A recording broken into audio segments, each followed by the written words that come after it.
Hi you guys, welcome back to my channel. My name is Nandi. So as you can see, I have a new setup here. I have a new chair, I have new backgrounds. Today in this video, we are going to be talking about detaching from people, how to not be codependent, and how to, it can either be called detachment or non-attachment. So please make sure that you like, comment, share, and subscribe. You have so much to do. And let's jump right into this video. So I kind of feel like you can't go into talking about how to detach from someone unless you figure out like whether or not you're codependent on someone else. Basically, to be codependent on someone would mean that you are super involved in someone's life or you need someone in your life to make you feel a certain type of way. So for example, you know, a girl who constantly jumps from relationship to relationship, you could say that she's codependent because she needs a man, or, you know, not even a man, but she just needs someone else there with her to make her feel more comfortable. So that's basically what being codependent is. But the issue with codependency is that you get too involved in people's lives, and so you start to take on their problems and it starts to affect you. So how do you know if you're codependent? One of the ways that you can know if you're codependent is that your mood depends on someone else's. If you feel like your mood depends on someone else, like if you need somebody else to be happy, or you need somebody else to feel secure, or you need validation from people, then you might be teetering on the codependency scale. The second one is, do you react strongly to others' opinions of you? And this can be kind of like a touchy one, because I know that especially like artists or like creators, you know, we're sensitive about our things, and of course someone's opinion of, you know, your video or your artwork or anything that you put together, your clothing line, anything like that, make you feel you know, you can react strongly to that. Ignore her, because I'm gonna ignore her. You guys ignore her too. I feel like a good example of this would probably be like people's attitudes, right? So say someone has an opinion of your attitude and they're like, you know, you can be a little harsh when you deliver certain messages or something like that, and then you just react strongly and you're just like, oh my god, how could you say that about me?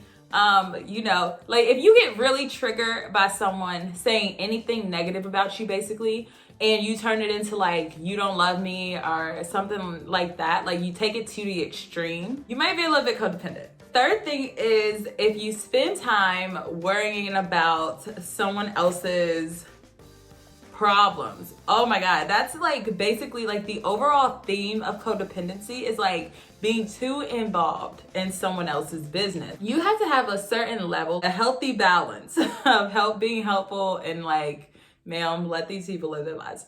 So that is basically what being codependent is. I currently practice detachment. I have been trying to practice detachment for a while now, just because I want to be happy. It's literally truly being neutral. It's being neutral to anything that happens. It's basically like letting go of control. The problem with codependency is that you equate love with being controlled. So you don't really know the separation between the two and are being able to be in control. What being detached from situations basically does is that you let things come freely, but also when it's time for things to go, you let things go just as freely, and you aren't trying to hold on to something or force people to stay in your life, which you should really never do, right? But that's the thing about being attached to someone, because you get so attached to like people, places, or things that when it's time for you to grow, you never grow because you are like trying to hold on to somebody or hold on to something, and it's like, but you outgrown that. It's not to be confused with being nonchalant. To be nonchalant means that well, people take it as like you don't have any enthusiasm about anything, not excited, you're disinterested, right? For me, I feel like I am a nonchalant person to a certain extent, but not in a negative way. I am nonchalant because I'm practicing detachment, right? And so to be detached, it's like you can't be so involved. You never want to be involved in someone's life to a point where you literally are trying to control what they do. A lot of people get attached to situations, especially, that just do not belong to them. It's like you don't want someone else to make their own choice because you think that you know what their choice should be. Detaching is letting people live their own lives, being there for support when they need it, being there for advice when they need it, still being there for somebody to lean on, but ultimately you're letting them make their own decision about what they want to do. So detachment is needed so that, one, you don't take things personally. Everything doesn't have to be about your character. You don't have to feel like you're always getting attacked by someone. Detaching is also really good because you stop seeking validation from people. We've all seen on, TV, like the shows like Social Dilemma and like all these shows about social minimalism. That's also been something that I've been trying to practice because I do feel like from being on social media so much, you do get that adrenaline of people liking your posts quick, so you get that instant boost of confidence. Constantly want to look a certain way for people. You constantly want to be perceived as something. At the end of the day, you don't even know who you are anymore. You don't even know what opinions belong to you. You don't know how you truly feel about yourself because you're constantly looking at how other people feel about you and internalizing that as your own thoughts and your own opinions. So now that we kind of have like reasonings for why you should detach from certain situations, let's talk about how you do that. It's not necessarily hard. Well, okay, so it's hard, but it genuinely is all self-reflection. I don't want to sound like a broken record, but your issues can truly be alleviated by understanding why you do the things that you do or understanding why you need the things that you need. Detaching is one of those. So one of the things that you have to look at when you are trying to detach is what is your motives behind things. So there's some people who are just really naturally passionate people, but you don't want it to be too overwhelming for people. You don't want people to feel like they can't make their own decisions. So you have to kind of check your own expectations of people. What are your motives when you try to help people? Be really genuine with yourself, because if you can't be honest with yourself, then detaching from people or things is just going to be that much harder because you can't even be honest with you. Besides self-reflecting, you can also set boundaries with yourself. Super important. Everything I said sound like a broken record. I don't care because it is all important and it needs to be drilled into your pretty little heads. You need to set boundaries with yourself to not be so overly involved in other people's lives.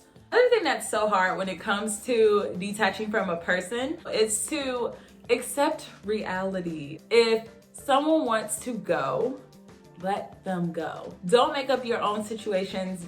People make up scenarios in their heads all the time about what people mean, about what people are thinking, but it's like accept reality and let it go. Another way to detach is to be in the present. Also reading a book on this, so this is kind of ironic, but I'm reading a book. It's called Stumbling on Happiness. I suggest you guys check it out. I don't have it. I'm gonna put the author somewhere on the screen, but it's called Stumbling on Happiness.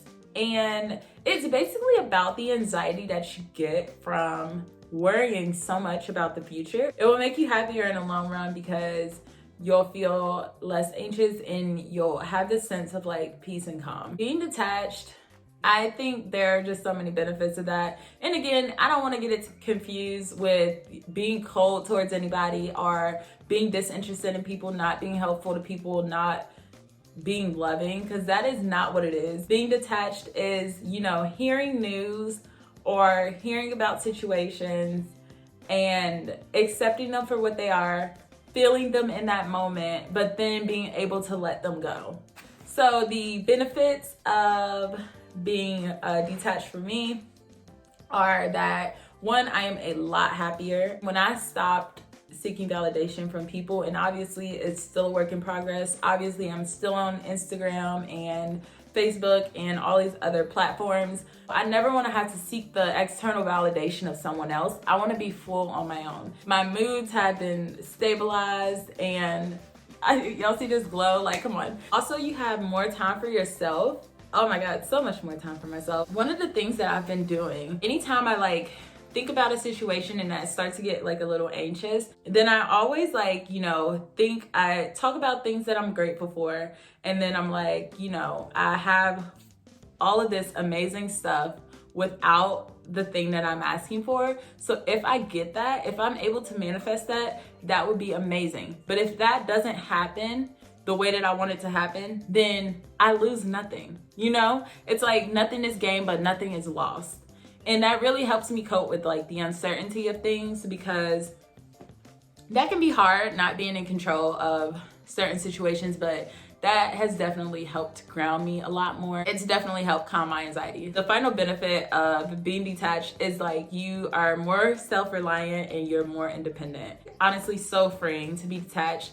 You do things because you genuinely want to do it. I definitely had such a hard time trusting my own opinion. Detaching really helped me let that go and trust myself and trust that I am making the right decision. And if I don't, then oh well. It's definitely been very, very helpful for me. It has changed my life, honestly. This has been a long journey. Definitely get on the road to self-discovery to figure out what detachment looks like for you. I think it looks different for everybody. To wrap up this video, I hope you guys enjoy. Please feel free to subscribe.